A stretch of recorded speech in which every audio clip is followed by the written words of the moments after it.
Bonjour. Bienvenue de nouveau dans notre chaîne YouTube. Cette nouvelle vidéo vous permet d'évaluer votre compréhension du chapitre 5 diagramme de séquence. Le QCM est à durée limitée et comporte 15 questions.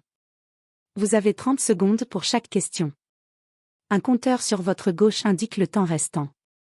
Pour démarrer le questionnaire, cliquez sur Commencer.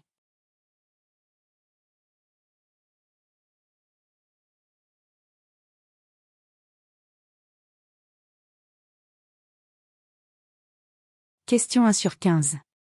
Quel est le diagramme UML le plus approprié pour représenter l'interaction entre les objets dans le temps?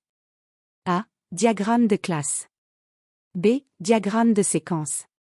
C. Diagramme d'activité. D. Diagramme de déploiement.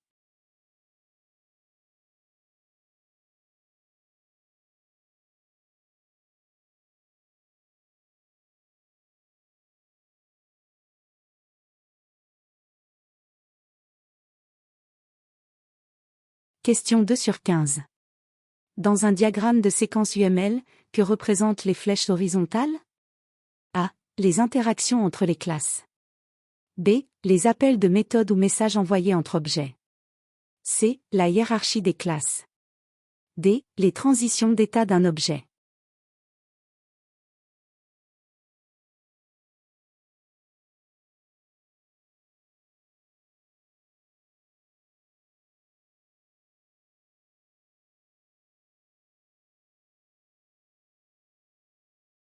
Question 3 sur 15.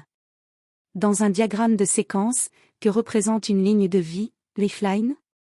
A. Le cycle de vie complet d'une application. B. La durée de vie d'un message dans le système. C. La représentation d'un acteur ou d'un objet qui participe à l'interaction. D. Le flux de données entre deux systèmes.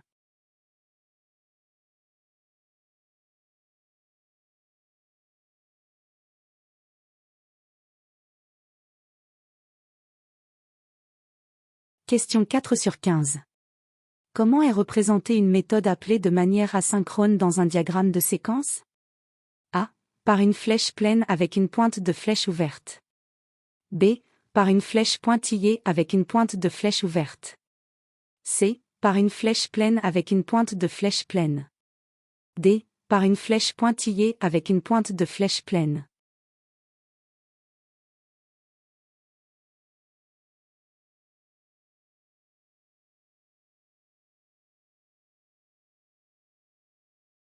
Question 5 sur 15. Dans un diagramme de séquence, comment un message de retour, ou réponse, est-il représenté? A. Par une flèche pleine. B. Par une flèche pointillée. C. Par une double flèche. D. Par une ligne horizontale sans flèche.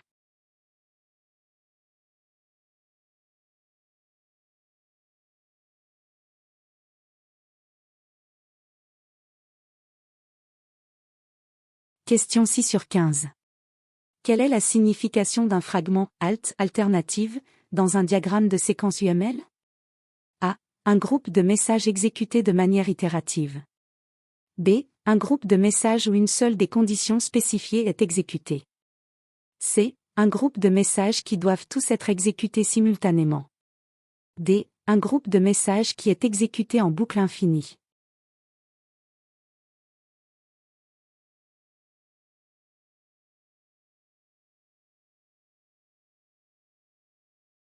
Question 7 sur 15.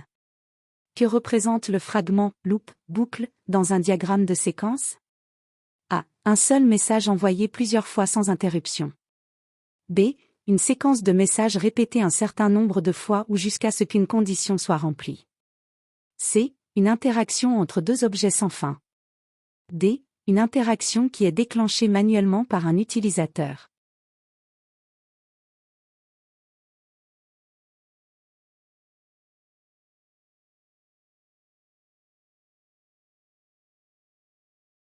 Question 8 sur 15. Quel type de relation est-il le mieux représenté par un diagramme de séquence? A. La relation de composition entre objets. B. La relation temporelle et d'interaction entre objets ou acteurs.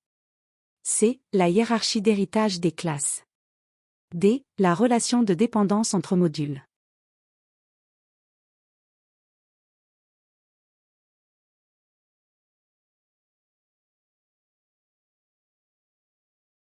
Question 9 sur 15. Dans un diagramme de séquence, comment est représenté un objet détruit après l'exécution d'un message? A. Par une croix à la fin de la ligne de vie de l'objet. B. Par une flèche pointillée retournant vers l'acteur. C. Par une ligne de vie interrompue au milieu du diagramme. D. Par un rectangle noir à la fin de la ligne de vie.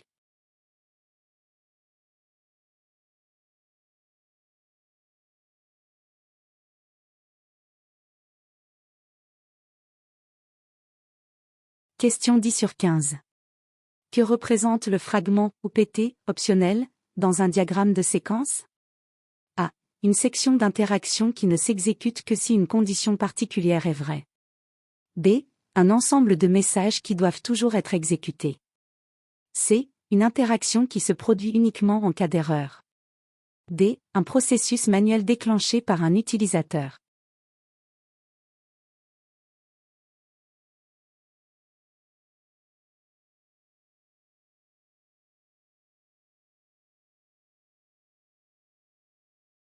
Question 11 sur 15.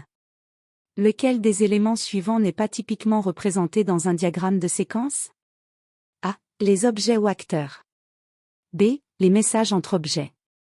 C. La structure des classes. D. L'ordre temporel des interactions.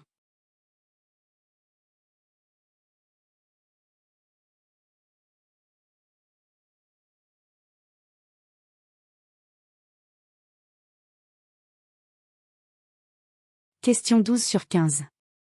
Quel est l'objectif principal d'un diagramme de séquence en UML? A. Modéliser la structure des classes et leurs relations. B. Illustrer le flux de messages échangés entre les objets dans le cadre d'un scénario spécifique. C. Décrire les états d'un objet et les transitions entre ces états. D. Représenter les processus métiers et les flux de travail.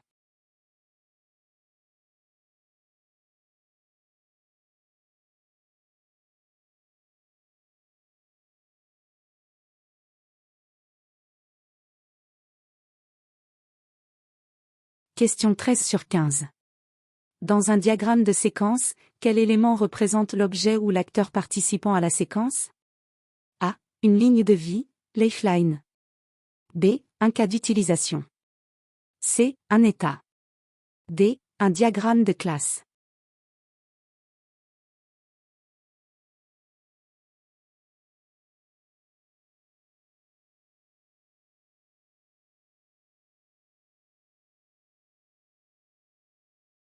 Question 14 sur 15.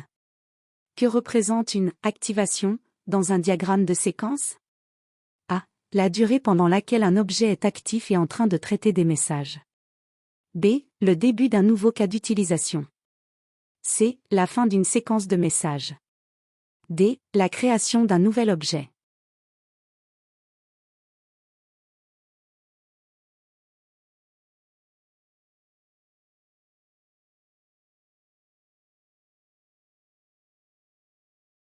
Question 15 sur 15. Quel est le rôle des messages dans un diagramme de séquence? A. Représenter les transitions d'état d'un objet. B. Illustrer les interactions et les échanges d'informations entre les objets pendant l'exécution d'un scénario. C. Décrire la structure hiérarchique des objets. D. Définir les attributs.